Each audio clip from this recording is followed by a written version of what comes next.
Maayos na ba ang lahat? Linisin niyo ang lahat ng sulok ng restaurant.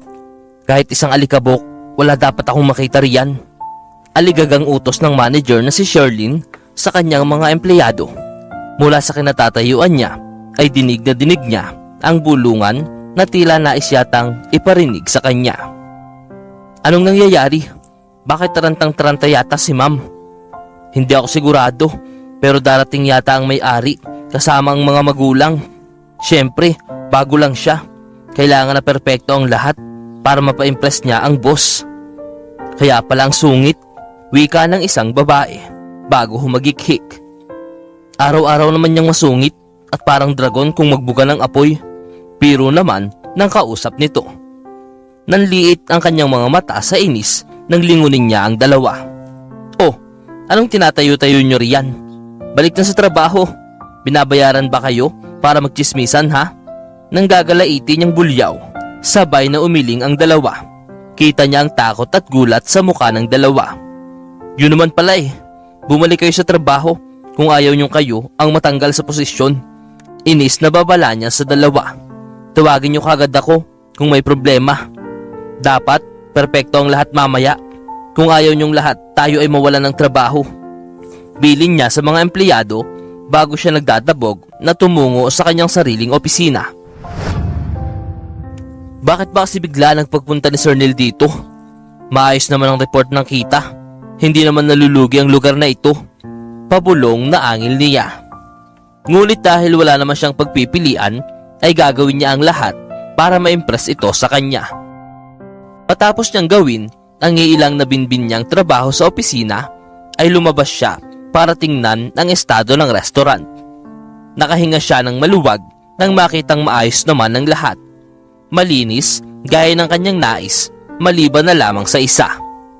Agad-agad niyang tinawag ang isa sa mga waiter. Eric, halika nga rito. Bakit po? Itinuro niya ang kumuha ng kanyang atensyon. Isang babaeng hindi naaayon ng suot sa restaurant, ang kampanteng nakaupo. Tila ito isang ordinaryong customer na kakain sa karinderya. Ano yan? Bakit may ganyan dito? Hindi ba't ang sabi ko, ayaw ko ng kahit na anong problema ngayong araw? Paalisin mo yan dito bago pa dumating sila boss. Utos niya. Bakit po ma'am? Customer pa rin naman po siya. Tila pagdadahilan nito. Huwag kang nagmamagaling. Gawin mo ang iniuutos ko kung ayaw mong mawala ng trabaho ngayon din. Nandidilat na pananakot niya sa lalaki. Akala niya ay mabilis nilang mapapalis ang babae. Subalit nagulat siya dahil nagtaas ito ng boses. Bakit niyo ako pinapalis? Kakain ako sa lugar na ito. May pambayad ako. Hinihintay ko lang ang anak ko. Giit nito. Pasensya na po ma'am. Utos po ng manager namin. Wala po akong magagawa. Pasensya na po talaga. Paulit-ulit na paghingi ng paumanhin ni Eric. Hindi ako aalis dito. Iharap mo ang boss mo na yan sa akin. Nang mapagtanto ni Sherlyn na hindi aalis ang babae, ay iritado siyang lumapit. Sarkastiko siyang ngumiti. Hindi ho kayo pwede rito ma'am. Umalis na po kayo habang nakikiusap pa kami ng maayos. 5-star restaurant ito. Hindi ito karinderya. Bumalik na lang ho kayo kapag mais-ayos na ang suot nyo. Nakakahiya sa mga bisita. Nanlaki ang mga mata nito. Tila hindi makapaniwala sa mga narinig mula sa kanya. Bakit mo ako binabastos? Gayong customer ako. Inis na usisa nito. Ma'am, mahal ho ang mga pagkain dito. Saglit siyang huminto bago pinakatitigan ng babae. Sa nakikita ko ho sa itsura ninyo, baka ho hindi nyo mabayaran. Aniya.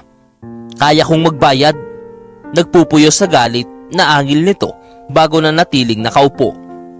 Magsasalita pa sana siya nang makita niyang papasok na ang boss niya at wala siyang nagawa kundi ang utusan si Eric na dalhin na sa malayo at medyo tagong lamesa ang babae upang hindi ito makita ng kanyang boss. Magandang gabi po Sir Neil. May problema po ba at napadaan kayo rito? Maligayang bungad niya sa lalaki. Umiling ito. Wala naman. Si mama ang gustong kumain dito kaya sasamahan ko lang sana. Ito kasi ang pinakamalapit na lugar sa kanyang puso dahil ito ang una naming restaurant. Sina lolo at lola pa ang nagsimula nito. Kwento nito.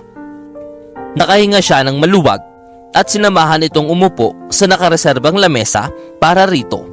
Ngunit mukhang may hinahanap ang lalaki dahil napansin niyang palinga-linga ito sa paligid. Bakit po sir? May kailangan po kayo? Agad na tanong niya. Ah, si mama kasi. Sabi niya, nauna na siya rito pero wala naman siya. Sandali at tatawagan ko. Ilang sandali pa ay may kausap na ito sa telepono. Ngunit nahindik siya nang makita ang babaeng unti-unting papalapit sa kanila. Ang makulit na babae. May kausap ito sa telepono. Tila gumuho ang mundo niya nang tawagin ito ni Neil. Umupo ang babae sa tapat ng kanyang boss habang matalim ang tingin nito sa kanya. Mama, bakit parang kakaiba yata ang suot mo? Natatawang usisa ng lalaki. May nakarating kasi sa aking balita na ipinagtatabuyan daw rito ang mga customer na hindi maayos ang pananamit. Hindi ako naniniwala nung una, kaya sinubukan ko. Hindi ako makapaniwala sa naging trato sa akin dito. Itinuring ako na parang basura dahil lang sa suot ko. Gigil na kwento nito sa anak. Dire-diretso itong nagkwento sa anak. Walang kahit na anong itinagong detalye. Tiningnan siya nito para bang hindi makapaniwala. Totoo ba yun? Hindi siya makasagot. Agad siyang bumaling sa babae at humingi ng paumanhin. Sorry po, hindi ko naman po alam na kayo pala ang mama ni sir. Tila kulog sa lakas ng boses ng babae nang muli itong magsalita.